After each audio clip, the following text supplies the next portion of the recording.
Good morning, everybody. I'm again back with some relevant examples on the second law of Newton's second law.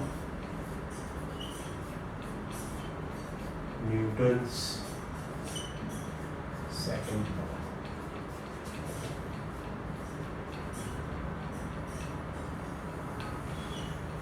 So, what we had studied in the last lecture, we got to know that the force applied on any body is proportional to the rate of change of momentum. What we had studied, the force applied on any body is proportional to the rate of change of momentum.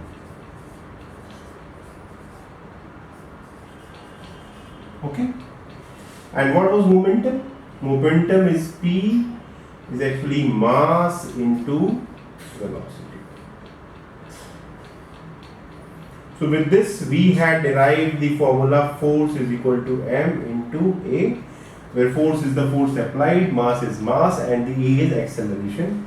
And what is acceleration? Rate of change of the velocity. Okay, तो हमने अभी तक इस तरह से इस सभी को समझा था. So we have a question 9.1 in NCERT. So what does that question say? That question say that a force of any magnitude, you have not been provided the force amount. So force of any magnitude is being applied on a body which has a mass of 5 kg, 5 kg की body पे कोई भी force लगाया जाता है, हमने उसे F मान लिया. It is F. Okay?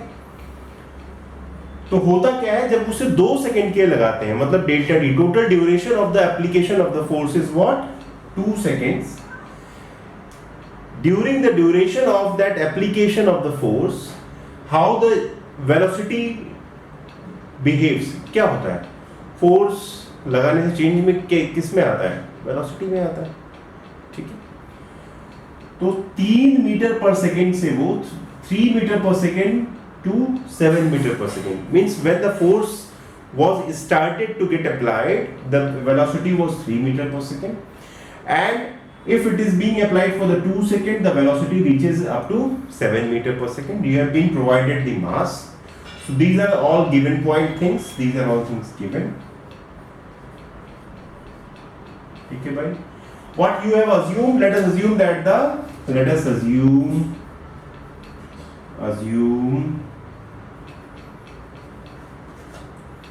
the force is capital F. Okay. So from the Newton's second law, what do we know? We know that F is equal to m into A. ठीक है. So F is what?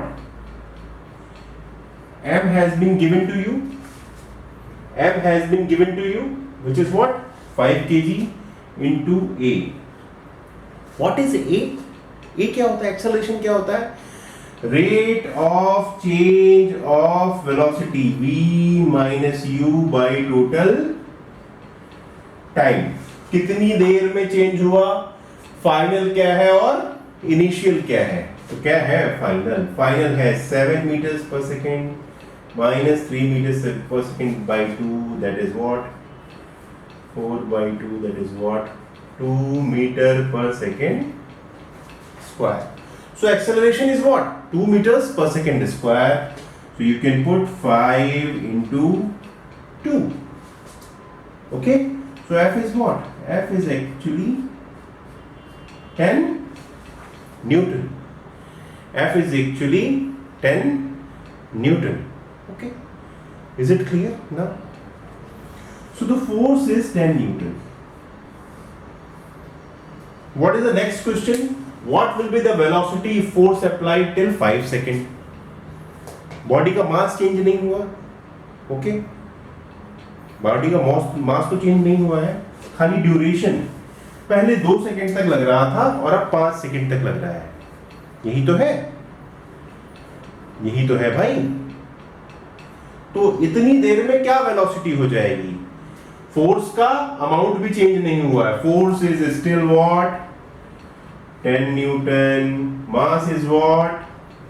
5 kg, and so acceleration will also be same. जो पहले चल रहा था, sorry छोड़िए, acceleration क्या था? Acceleration will always be 10 divided by 5 2 metre पर, यही होता है ना भाई? F is equal to ma होता है ना? ma, तो a क्या हो गया? F divided by m, यही है ना? So you have got the acceleration. Now what you have? You have initial velocity, which is 3 meter per second. Okay. What you have to find? Final velocity you have to find. And what is a? A is nothing but 2 meter per second square. Which formula will you put? V is equal to u plus a into t. And what is t? T is actually 5 seconds. 5 second तक लग रहा है. तो v is equal to u क्या है? 3 plus 2 into 5. So 13 metre पर second. तो आपका जो फाइनल वेलोसिटी आएगा वो आएगा 13 मीटर पर सेकंड अगर फोर्स 5 सेकंड तक लगता रह जाए. अगर फोर्स 5 सेकंड तक लगता रह जाए. So this was the example given in the NCERT. So now let us understand some practical applications of Newton's second law. What practical applications of practical applications.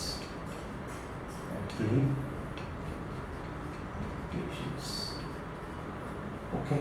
These are practical applications. समझ लेते हैं कि क्या आती है Newton second law की. ठीक है. हमने क्या बोला? हमने बोला कि force is proportional to rate of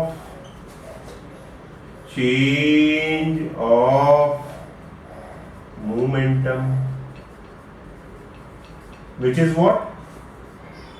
delta p by delta t, which is what?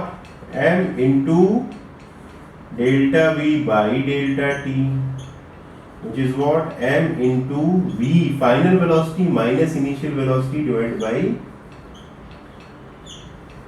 delta t. यही है ना? अगर आपको फोर्स अप्लाइड कम करना है, अगर आपको फोर्स अप्लाइड कम करना है तो आपका m तो कांस्टेंट है, इसमें आप कुछ ज्यादा खेल नहीं कर सकते. या तो rate of change of velocity में कोई चेंज ले आइए, rate of change of velocity में कोई चेंज ले आइए. मतलब अगर पहले 20 से 10 हो रहा था तो 15 से 10 कर लीजिए. ठीक है. v minus final velocity minus initial velocity के अमाउंट में का जो डेल्टा है तो वो आप कम कर लीजिए. या फिर जो टाइम है उसको आप जितनी देर में हो रहा है वो आप बढ़ा लीजिए. इसको आप कम कर लीजिए या इसको बढ़ा लीजिए. आपका फोर्स जो है वो अप्लाइड कम हो जाएगा. So now we have to see the examples. So T20 is nearing.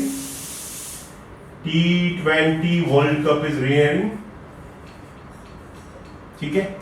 You must be knowing Dhoni has been appointed as the mentor and all these kind of things are happening. Good for the team looks like. Okay. आपने catch किया ना? Catch ये catch करते हो ना? You keep on doing these catches ना? ये you must have seen that this is a regular cricketer की जो टेंडेंसी है वो ये है कि यूं लेके आता है बॉल, ये यूं लेके आता है. क्या फर्क पड़ जाता है अगर यूं लेके आए तो? क्या फर्क पड़ जाएगा अगर यूं लेके आएगा तो? लेदर की बॉल होती है ना, भारी होती है. उसका ये अनुभव है कि अगर वो नीचे ना खींचे तो उसे चोट ज्यादा लगेगी, हथेली पे चोट ज्यादा लगेगी. ये जो चोट लग रही है, ये चोट का इम्पैक्ट ठीक वही है जितना, ठीक उसी के प्रोपोर्शनल है उसका जो घाव है, जो इम्पैक्ट है, जितना ज्यादा आपको फोर्स लगानी पड़ रही है. तो क्या करता है, वो यूं करता है। जब उसने नीचे की तरफ खींच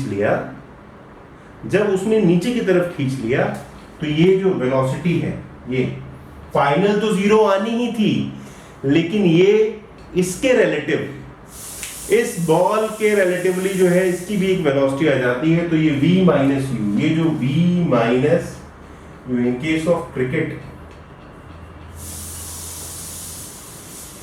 catch, in case of cricket catch क्या होता है, दिस v माइनस यू, जब आप ऐसे नीचे खींचते हो तो ये रिलेटिवली आप, ये वेलोसिटी क्या रिलेटिव वेलोसिटी आती है। आप खुद एक स्पीड से जा रहे थे, बॉल एक स्पीड से आ रही थी, तो जो इंपैक्ट है चेंज ऑफ द वेलोसिटी है, तो चेंज ऑफ वेलोसिटी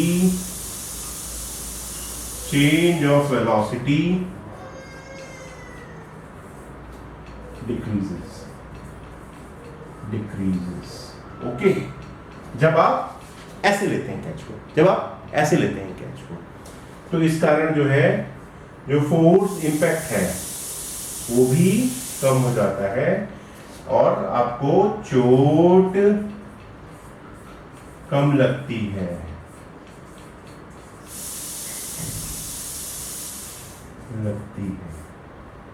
ये बात समझ में आ गई आप सभी को? I think you have got this point. The same is the case when high jump होते हैं ना, हाई जंप, बिल्डिंग से जंप लेते हैं लोग, ओलंपिक्स में भी खत्म हुए, आप जाके ऐसे गिरते हैं, कैसे गिरते हैं, ऐसे गिरते हैं, ठीक है, ऐसे गिरते हैं। खड़ी जमीन पे अगर गिरे तो क्या होगा, चोट ज्यादा लगती है, लेकिन क्या हुआ, गद्दे होते हैं, गद्दे आपको क्या नीचे लेके जाते हैं, डेवलप करते हैं, मोटे मस्त गद्दे नीचे लेके जाते हैं। जब वो गद्दे जो है नीचे लेके जाते हैं, तो यहां पे तो आपकी वेलोसिटी वही है, सेम है, जिससे आके नीचे गिरे आप। यहां जाने में, जब वो नीचे जाने में कुछ टाइम लगता है, एक्स्ट्रा टाइम।